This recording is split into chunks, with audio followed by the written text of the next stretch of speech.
ជាខេមរ៉ាគ្រប់ពេលវេលាថ្ងៃស្អែកកាន់តែភ្លឺស្វាងសម្រាប់លោកអ្នកព្រមទាំងគ្រួសារនៃកម្ពុជាតែងតែយកចិត្តទុកដាក់និងគិតគូរពីទាំងក្រុមគ្នាសួស្តីប្រិយមិត្តទាំងអស់គ្នាស្វាគមន៍មកកាន់កម្មវិធី Etika Sharing Podcast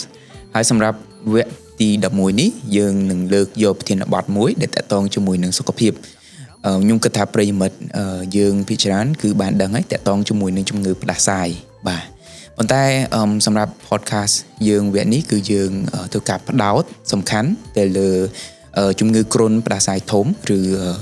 influenza ដែលអ្នកខ្លះទៅគាត់ស្គាល់ថាជា flu A ឬមួយក៏ flu B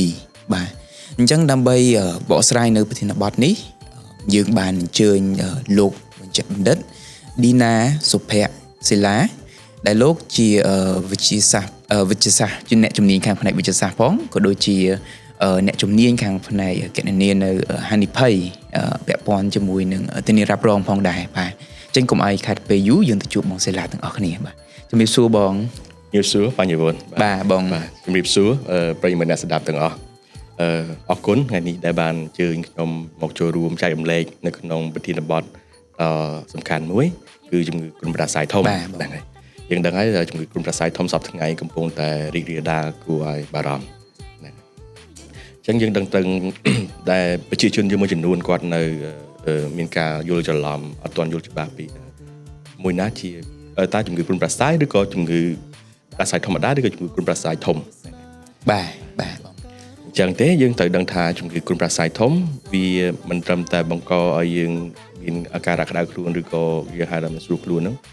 ទេប៉ុន្តែវាអាចវិវត្តទៅដល់ការគំរាមកំហែងដល់អាយុជីវិតផងដែរបាទមុននឹងចាប់ផ្ដើមយើងបាននិយាយគ្នាលេងតកតងជាមួយនឹងករណីមួយផងដែរដែលខ្ញុំគិតថាល្អសម្រាប់ចែករំលែកទៅប្រិយមិត្តរបស់យើងដែលកំពុងទស្សនាពាក់ព័ន្ធជាមួយនឹងជាក់ស្ដែងករណីជាក់ស្ដែងលើការវិវត្តនៃជំងឺផ្ដាសាយធំ influenza នេះហើយបើសិនជាមិនយកចិត្តទុកដាក់ទេគឺការវិវត្តនៃអាការៈជំងឺមានភាពលឿនមែនតើបាទហ្នឹងហើយបញ្ញវន្តការពិតទៅដល់ចំណុចនេះខ្ញុំសូមលើករឿងមួយសម្រាប់អ្នកដែលរាប់អាននឹងខ្ញុំណាបងស្រីម្នាក់គាត់ជា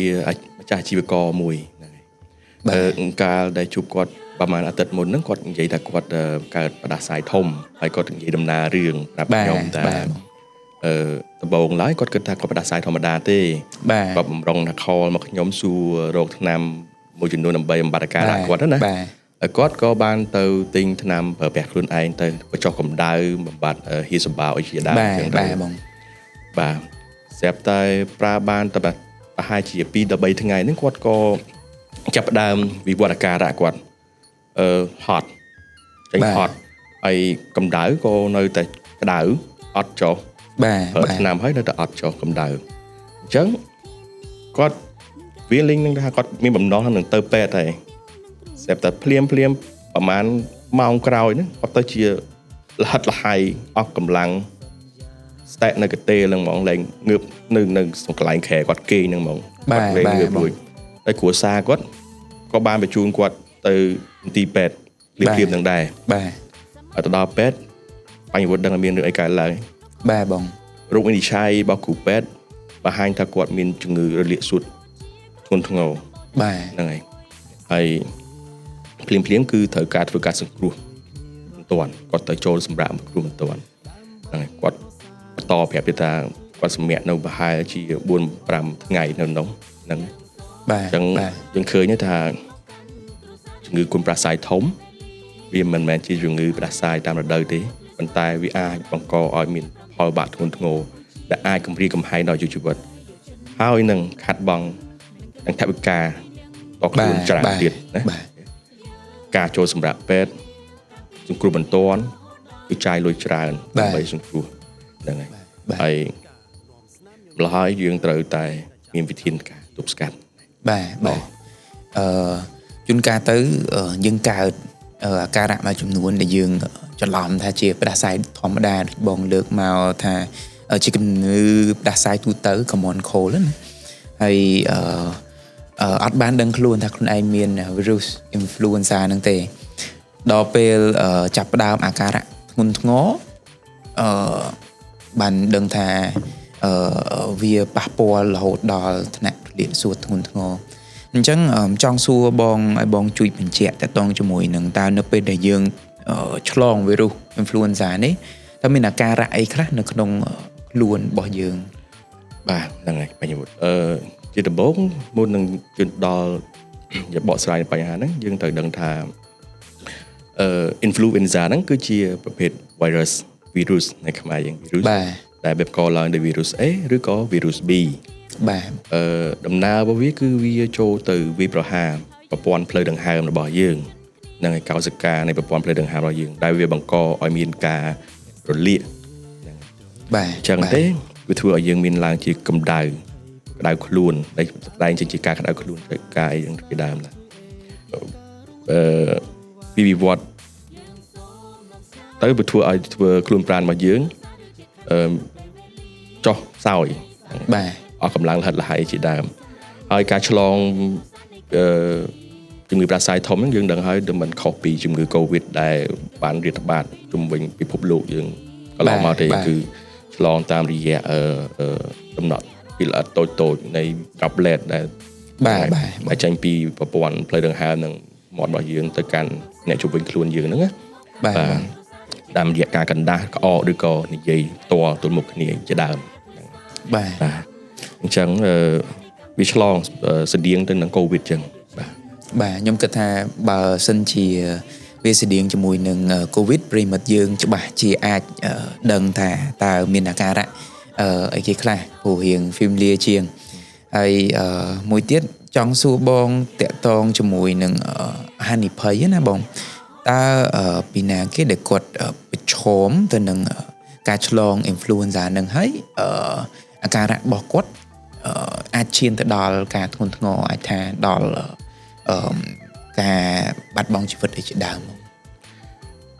ល្អសម្រាប់ខ្ញុំយល់ឃើញថា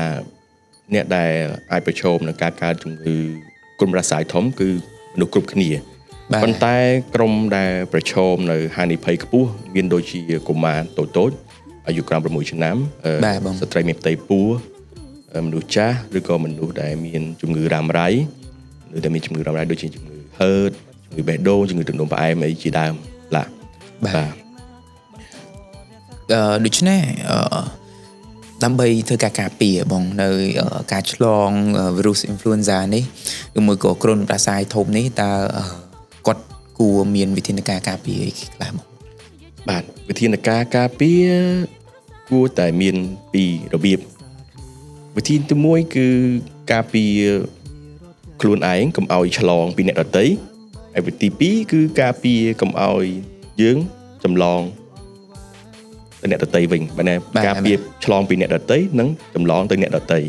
បាទអញ្ចឹងសម្រាប់ការពារកុំឲ្យឆ្លងពីអ្នកដទៃទី1យើងត្រូវព្យាយាមកុំនៅក្នុងបណ្ដុំមនុស្សច្រើនហើយពាក់ម៉ាស់ឧស្សាហ៍លាងដៃសម្អាតដូចដែលយើងធ្វើការ Covid ចឹងដែលដែលដឹងថាអាសាអនាម័យ3កុំ3ការពារអីជាដើមហ្នឹងបាទហើយមួយវិញទៀតគឺវ៉ាក់ស៊ីន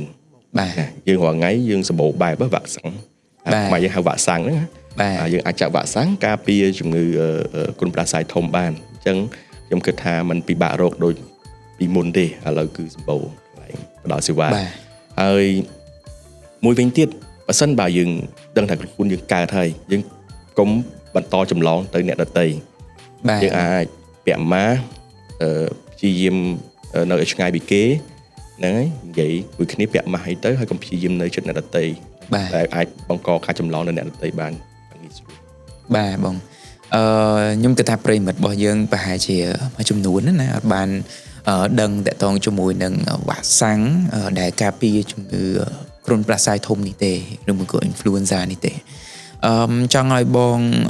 ជួយធ្វើការណែនាំតកតងជាមួយនឹងវ៉ាក់សាំងក៏ដូចជាការចំណាយក្នុងការប្រើប្រាស់វ៉ាក់សាំងគ្រុនផ្ដាសាយធំនេះសូមអញ្ជើញអូខេហ្នឹងហើយបញ្ញវុឌ្ឍជាយោបល់ខ្ញុំហើយជាការយល់ឃើញផ្ទាល់ខ្លួនខ្ញុំការចាក់វ៉ាក់សាំងផ្ដាសាយធំគួរតែធ្វើឡើងជារៀងរាល់ឆ្នាំនៅ មុនពេលដែលរដូវកាលផ្ទុះនៃជំងឺផ្ដាសាយធំហ្នឹងកើតឡើងអញ្ចឹងសួរទៅវិញថារដូវកាលណាដែលជំងឺផ្ដាសាយធំតែងតែផ្ទុះយើងដឹងគឺចន្លោះរដូវភ្លៀងយើងហ្នឹងដល់រដូវលំហើយអញ្ចឹងចន្លោះខ្ទង់ខែចុងខែ6រហូតដល់ខែ11 12ហ្នឹងគឺជាវេលាមួយដែលផ្ទុះនៃជំងឺផ្ដាសាយធំហ្នឹងអញ្ចឹងដើម្បីយើងអាចចាក់វ៉ាក់សាំងឲ្យទទួលបានប្រសិទ្ធភាពល្អយើងគួរចាក់មុនពេលឧទាហរណ៍ថាយើងដឹងហើយថាខែ6នឹងអាចនឹងផ្ទុះអញ្ចឹងខែ5អីយើងចាប់ផ្ដើមចាក់រំលឹកចាក់លើកទី1អាចនឹងអ្នកកុមារតូចៗអាចចាក់2ដងឬធំចាក់បន្តហើយយើងបន្តចាក់ជារៀងរាល់ឆ្នាំអញ្ចឹងណាបាទហ្នឹងហើយអរគុណបងលើការបកស្រាយខ្ញុំគិតថាប្រិយមិត្តរបស់យើងគាត់អាចយល់ដឹងច្បាស់ហើយតើតោះជាមួយនឹងធ្វើម៉េចដើម្បីការពារហើយការពារទាំងយើងឆ្លងផងការពារទាំងកុំឲ្យធ្វើម៉េចយើងចម្លងទៅគេផងបាទកាត់ពុតតិចវត្តនឹងតម្លៃបងក៏មិនអាចថាបានដែរវាទៅតាមស្ថាប័នរបស់គេមួយណាបាទតែបងគិតថាពីបងតម្លៃសម្រាប់វ៉ាក់សាំងរាល់ថ្ងៃគឺអាចទទួលយកបានពីព្រោះអីតម្លៃនេះវាអាចជួយអាយុជីវិតយើងជួយកុំឲ្យយើងចំណាយច្រើននៅពេលដែលយើងឆ្លងហើយបង្កទៅធ្ងន់ធ្ងរអញ្ចឹងការពារព្យាបាលធ្ងន់ធ្ងរដោយបងស្រីដែលបងលើកឡើងមុនហ្នឹងអញ្ចឹងគាត់ទៅព្យាបាលដល់ពេលធ្ងន់ធ្ងរទៅចូល ICU ប្រើប្រាស់ថ្នាំច្រើនអស់លុយច្រើនខាតទាំងពេលវេលាអូស៊ីណាអញ្ចឹងគេវ៉ាក់សាំងឧទាហរណ៍ថាចាក់អស់$10តែទៅព្យាបាលអស់100ឬ$500បាទនេះគាត់ឧទាហរណ៍តម្លៃនេះមិនមែនតម្លៃជាក់ស្ដែងទេអញ្ចឹងគាត់តែចង់ឲ្យយើងប្រៀបធៀបថាការពារភាសាជាងព្យាបាលបាទហ្នឹងហើយបងអញ្ចឹងបន្ទាប់ពីបានដឹងតកតងជាមួយនឹងការការពារហើយឧបមាថាបើសិនជាយើងឆ្លងគ្រុនផ្ដាសាយធំនេះតើយើងគួរធ្វើមិនទៅបងជាដំបូងយើងត្រូវដឹងថាអាការៈដែលយើងកើតហ្នឹងពិតជាគ្រុនផ្ដាសាយធំមែនអត់ហើយវាបង្កដោយវីរុស influenza A និង B នឹងមែនអត់ឬក៏អាការៈផ្ដាសាយនឹងដូចគ្នាតែវាបង្កដោយមេរោគផ្សេង like RSV ជាដើមបាទឧទាហរណ៍ឬក៏បាក់តេរីមួយចំនួនអញ្ចឹងទៅអញ្ចឹងអាការៈវាអាចស្ដែងចេញជាការក្តៅខ្លួនខ្លាំងហ្នឹងហើយការក្តៅខ្លួនខ្លាំងដោយមិនចុះកម្ដៅអាចមានលះហើយជាដើមប៉ុន្តែអ្វីដែលយើងគួរបារម្ភហើយឆាប់ទៅរកគ្រូពេទ្យជំនាញដើម្បីទទួលសេវាគឺក្តៅខ្លួនដោយប្រើថ្នាំបញ្ចុះកម្ដៅគឺអត់ចុះទេអាចចុះដែរចុះតិចតួចហើយมันឆ្លើយតបភាសាបច្ចេកទេសថាប្រើប្រាស់ថ្នាំទៅมันឆ្លើយតបជាមួយថ្នាំណាมันឆ្លើយតបល្អជាមួយថ្នាំហើយមួយវិញទៀតគាត់ស្ដែងចេញជាអាការៈហត់ហត់វាអាចហត់ហ្នឹងវាអាចដោយសារតែវាចាប់ផ្ដើមវិវត្តខ្លួនវាទៅជាជំងឺរលាកសួតហើយណារលាកសួតឬក៏ជំងឺគេហៅមួយបែបទៀតគេហៅជំងឺវិបត្តិផ្លូវដង្ហើមសួចស្រាវណាដែលភាសាបច្ចេកទេសហៅ ARSD ហ្នឹងបាទបង ARDS សំទោសបាទបងអញ្ចឹងយើងបានដឹងហើយតើតងជាមួយនឹងអាការៈនៃជំងឺ influenza នេះថាធ្ងន់ធ្ងររហូតដល់អាចគំរាមកំហែងដល់ជីវិតបានទៀតអញ្ចឹងចង់សួរបងថាតើវីរុស influenza នេះជះផលវិបាកធ្ងន់ធ្ងរដល់កម្រិតណាដែរបងបាទជាការពិតទៅជំងឺ influenza បានជាក្តីបង្រំបាទពិភពលោកមួយដែរបើយោងតាមរបាយការណ៍របស់ WHO នៅឆ្នាំ2017ដែលខ្ញុំដកស្រង់មកគឺមានប្រមាណជា60,000ករណីដែលបង្កឲ្យមានការបាត់បង់អាយុជីវិតបាទអញ្ចឹងចំនួនច្រើនគួរសមណាដែលជាក្តីបារម្ភហើយ influenza ដូចបកត្រឡប់ទៅវិញបន្តិចណាដឹងហើយថាវាជាជំងឺផ្ដាសាយធំហើយយើងដឹងហើយថាវាវិវត្តទៅគម្រាមកំហែងអាយុជីវិតហើយខ្ញុំចង់ចែកម្លែកតិចដែរថាការវិវត្តរបស់វាគឺដោយសារផលវិបាករបស់ជំងឺអញ្ចឹងក្រោយពីឆ្លង influenza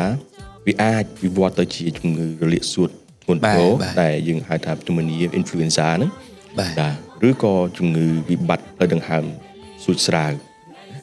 តែយើងហៅ acute respiratory distress syndrome ហ្នឹងបាទឬក៏អាចវិវត្តទៅរលាកប្រះបេះដូងឬក៏រលាកខួរក្បាលរលាកបេះដូងរលាកខួរក្បាលជាដើមសំខួរក្បាលសំទោសហ្នឹងហើយអញ្ចឹងទេបែកមកវិញថាវាមិនត្រឹមតែប៉ះពាល់ដល់អាយុជីវិតទេប៉ុន្តែទន្ទឹមនឹងវាក៏ប៉ះពាល់ដល់ហិរញ្ញវត្ថុរបស់យើងដែរបាទព្រោះកាលណាដែលយើងវិវត្តទៅភាពធ្ងន់ធ្ងរហើយការព្យាបាលក៏ត្រូវតែមានភាពខ្លាំងនិងរហ័សនិងត្រូវប្រើថវិកាច្រើនក្នុងការព្យាបាលហ្នឹងហើយអញ្ចឹងទេវាទាមទារឲ្យយើងត្រូវមានការរៀបចំខ្លួនឯងការពារក៏ដូចជាដឹងពីកម្រិតធ្ងន់ធ្ងររបស់ជំងឺនេះបាទចង់ឲ្យបងជួយលម្អិតដោយសារបងជំនាញខាងផ្នែកវិទ្យាសាស្ត្រផងក៏ដូចជាខាងផ្នែកធានារ៉ាប់រងផងថាតើប្រិយមិត្តរបស់យើងគាត់អាចប្រើប្រាស់នៅការធានារ៉ាប់រងហ្នឹងបែបម៉េចដើម្បីការពាររបស់គាត់ក្នុងករណីដែលថាចៃដន្យអីយើងកើតនៅជំងឺ influenza ហ្នឹងកម្រិតធ្ងន់ធ្ងរបាទអរគុណបញ្ញវុឌ្ឍ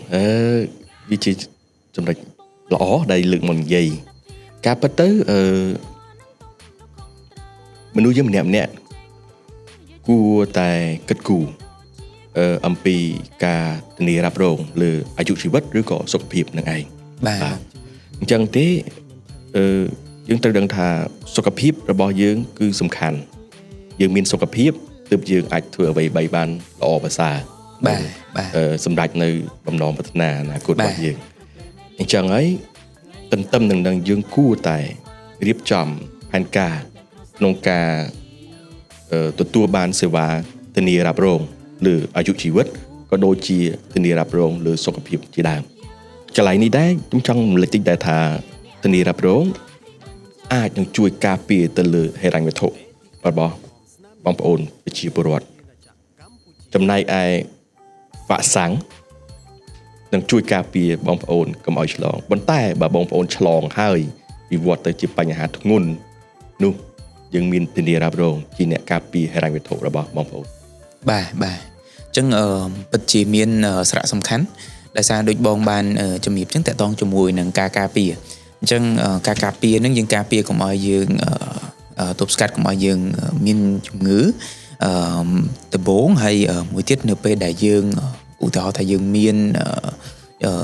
ជំងឺ influenza នេះហើយអាចឈានទៅដល់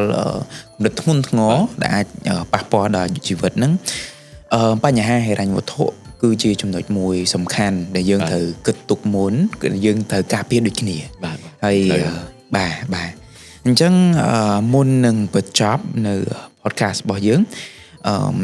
តើបងអាចជួយរំលេចសារមួយខ្លីហើយផ្ដាំផ្ញើទៅប្រិយមិត្តរបស់យើង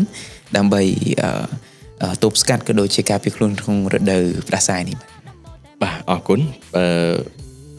ជួបគ្នាបានដល់ពាក្យបញ្ចប់បាត់ហើយមុននឹងបញ្ចប់ក៏ខ្ញុំសូមចែករំលែកនៅសារមួយចំនួនឲ្យប្រជាយុវជនយើងបានដឹងថាជំងឺផ្ដាសាយដែលយើងដឹងថាគ្រុនផ្ដាសាយធំវាមិនមែនជាគ្រាន់តែជាជំងឺផ្ដាសាយតាមរដូវកាលប៉ុណ្ណោះទេប៉ុន្តែវាអាចបង្កឲ្យទៅជាការគំរាមកំហែងដល់អាយុជីវិតរបស់បងប្អូនបានម្ល៉េះហើយវិធានការការពារគួរមានដូចជាការចាក់វ៉ាក់សាំងបាទឆាប់ទៅរកសេវាព្យាបាលឲ្យបានទាន់ពេលវេលាបើយើងសង្ស័យថាខ្លួនយើងកើតនៅជំងឺផ្ដាសាយធំមួយវិញទៀតសំខាន់ដូចគ្នាគឺការគិតគូរដល់ការការពារហិរញ្ញវត្ថុរបស់បងប្អូនបាទកាលណាដែលយើងមានការការពារមានធានារ៉ាប់រងការពារទៅលើហិរញ្ញវត្ថុបានន័យថាហានិភ័យយើងមើលអត់ឃើញបាទម្ល៉េះហើយហានិភ័យកើតឡើងយើងបានត្រៀមជាស្រេចនៅកញ្ចប់មួយចំនួនដើម្បីការពារហានិភ័យអាយុជីវិតរបស់យើងបាទត្រង់ចំណុចនេះត្រឡប់ទៅវិញបន្តិចបាទបងត្រង់ចំណុចនេះបើបងប្អូនដែលមានប័ណ្ណសន្យារ៉ាប់រងហើយគួរតែរក្សាប័ណ្ណសន្យារ៉ាប់រងឲ្យនៅមានសុពលភាពបាទបើបងប្អូនមិនទាន់មានប័ណ្ណសន្យារ៉ាប់រងគួរតែគិតគូរតាមលទ្ធភាពដែលអាចធ្វើទៅបានដើម្បីការពារហិរញ្ញវត្ថុរបស់គ្រួសារអ្នក បាទក្នុងករណីដែលមានហានិភ័យ បាទ បាទអរគុណច្រើនបងអរគុណសម្រាប់ការបកស្រាយរបស់បាយហើយខ្ញុំគិតថាប្រិមិត្តរបស់យើងគាត់ទទួលបាននៅចំណេះដឹងច្រើនតាក់ទងជាមួយនឹងការការពារក្រុមដាសាយធំ influenza ហ្នឹងហើយតាក់ទងជាមួយនឹងការឆ្លងហើយអាការៈផ្សេងៗដែលយើងគួរតែប្រុងប្រយ័ត្នហើយជាពិសេសហ្នឹងគឺការការពារទប់ស្កាត់ទុកមុនតាក់ទងទាំងខ្លួនយើងផងទាំងផ្នែកហិរញ្ញវត្ថុផងបាទអញ្ចឹងសូមអរគុណដល់ប្រិមិត្តទាំងអស់គ្នាដូចគ្នាដែលបានទស្សនា podcast របស់យើងពីដើមដល់ចប់ហើយខ្ញុំបាទបញ្ញវុឌ្ឍនិងបងសេឡាសូមអរគុណនិងសូមជម្រាបលាបាទ